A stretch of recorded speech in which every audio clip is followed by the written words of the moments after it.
the Xbox Series X and S have become, quote, the most successful debut in our history. While the company didn't release any specific numbers in terms of the amount of consoles sold, the company did state that this generation has sold more consoles than any prior generations at launch. Microsoft also stated nearly 3,600 different games have been played on the new consoles since launch day. Team, are we surprised that the Xbox consoles purportedly sold this well? I'm surprised that anyone got their hands on these consoles, considering what was happening. True. Okay, here's the thing. They're not reporting numbers. We don't know how many they sold, but we do know this. The last time that they launched a console, the Xbox One in 2013, they said that was the most successful launch of all time, and that one sold 1 million units in its first 24 hours. So we know that it sold at least more than 1 million units. I mean, dang, Phil Spencer, that's a lot of plastic. Are you surprised, though, at 1 million units sold? A little bit, actually, yeah, frankly. Because it would seem, right, and of course Twitter is probably the worst place to get any accurate news reporting from, but it seems that no one's still able to really get their hands on the consoles. So it's interesting to see that, yes, these amounts are still being sold, but they're still being cagey about the whole thing, maybe just to stick to their guns, and maybe just to reemphasize the fact that they really don't want to join this battle, because I don't think they're gonna like the look of it if PS5 releases their numbers and it just absolutely trounces theirs, right? The thing that's really interesting to me about this story is that because of, and we talked about this a little bit yesterday, the shift into purchasing everything online, wherein you are always contending with bots and scalpers in a way that you maybe aren't quite as much when you're purchasing in person. So yes, the Xbox sold in record numbers, and certainly there are resellers and such out there.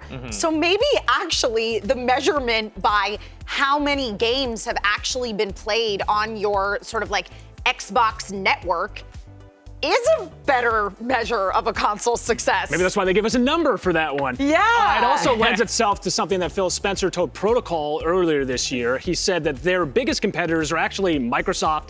I mean, not Microsoft. That would make Microsoft's be an odd competitor for Xbox. I compete with my dad, too. Their competitor is Google and Amazon, which is interesting. They don't see Sony as their biggest competitor. They see these giant tech companies that are now getting into gaming. This actually is quite interesting because it's true, right? Sony is not in the same playing field as Google and Amazon in terms of what they can do as a mega corporation.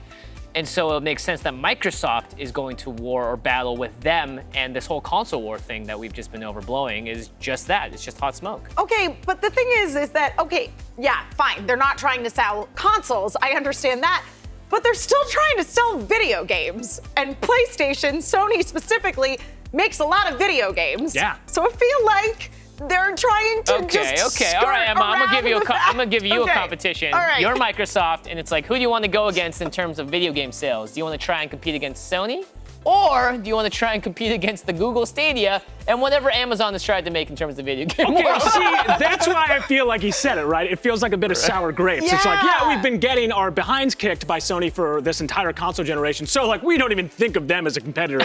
We're worried about these other people. Be like, okay, I don't think Sony really needs to worry about you that much as a competitor at the moment. I mean, if I were again, I really feel like Microsoft is just going, there's no way that we can compete with Sony in terms of actually selling consoles, as evidenced by Exhibit A, which is me actually managing to acquire a PlayStation 5. Hey! There it is.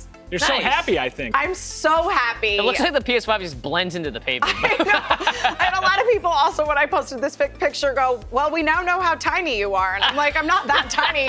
The PlayStation 5 is gigantic. Yeah. You're bigger than Dagon, though. Yeah, you I are am bigger than Dagon. Dagon, yes, for sure. But that is the thing is once again, I feel like there's no way in terms of, I mean, right now it's a weird nebulous time to talk about it because no one can get their hands on these things. But ultimately, in an ideal scenario where there is an unlimited supply of PlayStations, of Xboxes, PlayStation is going to outsell the Xbox. And so Microsoft is going, well, you know, Xbox that's not really our goal. Yeah. If there wasn't an issue getting your hands on one, would they have sold more Xbox Series X's or S? Or is this like the top of what they could have sold? And then my question is too, because they're being so shady about all the sales numbers, are they combining the Series X and S into one big thing. Well, I mean, it's two consoles. It's two consoles. I mean, this is funny because we had such a debate over the price and how that was going to affect it. And the most that we ever saw between the two consoles was a deleted tweet by Xbox putting the Xbox on its side.